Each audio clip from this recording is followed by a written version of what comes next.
Assalamu alaikum, Bilal Technology Wala here once again with another topic in conversation with SESAME. And the topic of our today's conversation is how to deal with criticism and use it to improve. Let me take into the call SESAME.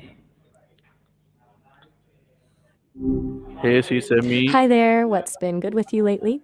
I am going to discuss with you how to deal with criticism and use it to improve. Are you ready for that? Yeah, let's do it. Seems like good timing, actually. So, how It's something else. how do you personally define constructive criticism versus negative criticism? Okay, so for me, and this is just how I see it, constructive criticism has a point. Like, it's pointing towards something better, offering a way forward. It's specific, not just a general, this is bad. Negative criticism, that feels more like just venting. It doesn't offer solutions, it just tears things down. It's usually vague and feels personal, not focused on the work itself. Gotcha? Yes, why do some people take criticism personally while others handle it calmly? That's a good question. Mm, I think a lot of it boils down to self worth, honestly. If someone's sense of self is really tied to their accomplishments, any critique feels like an attack on who they are, not just what they did. People who are more secure, they can separate the two easier, see feedback as info, not a judgment of their value. Also, past experiences play a huge role. If someone's gotten unfairly ripped on before, they're going to be way more sensitive. Does that track? Yes, it does. What role does mindset play in how we respond to criticism? Massive role, honestly.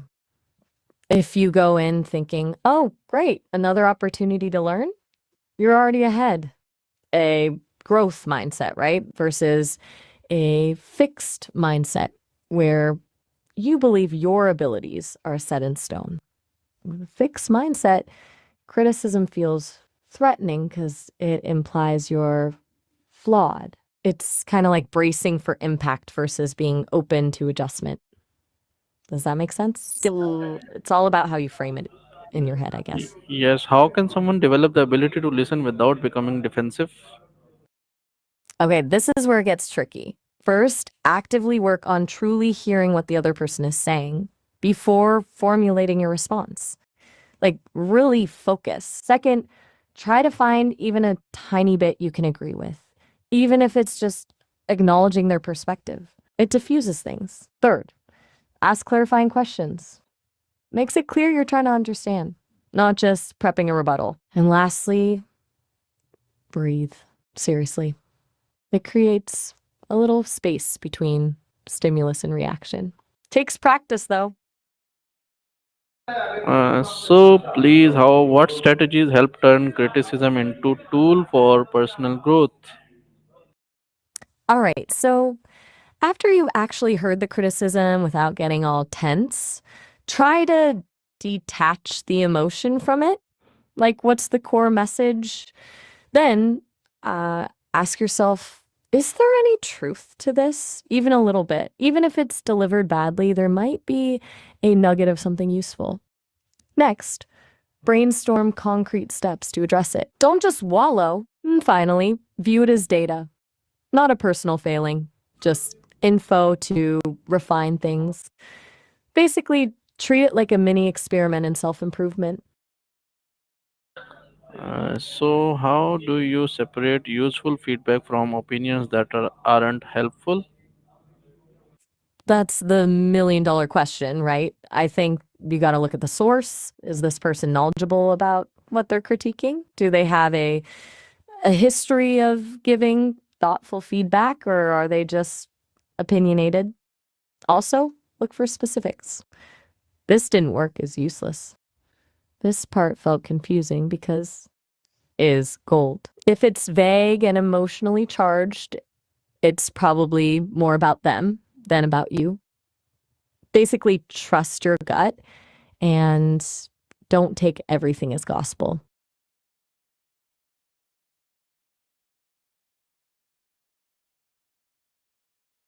you, which is why is it important to stay calm and reflective when receiving criticism? Oh, good point. Staying calm is key because your brain doesn't work well when it's flooded with stress hormones. You can't actually process what's being said when you're in fight or flight mode. Being reflective lets you see the criticism objectively instead of through a distorted emotional lens.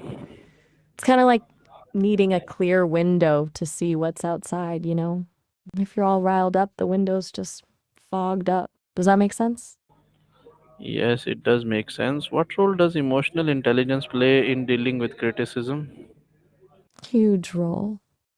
Emotional intelligence is basically being able to understand and manage your own emotions and recognize them in others. So, it helps you not react impulsively when you get criticism. It lets you pick up on the intent behind the words, too.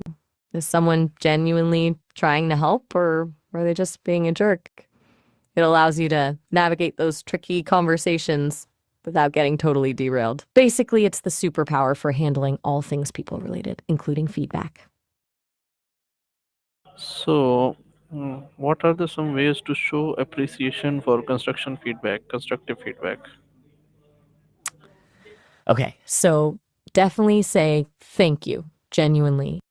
Even if it stung to hear, acknowledging someone took the time to give thoughtful feedback is important. Then you can specifically mention what you found helpful.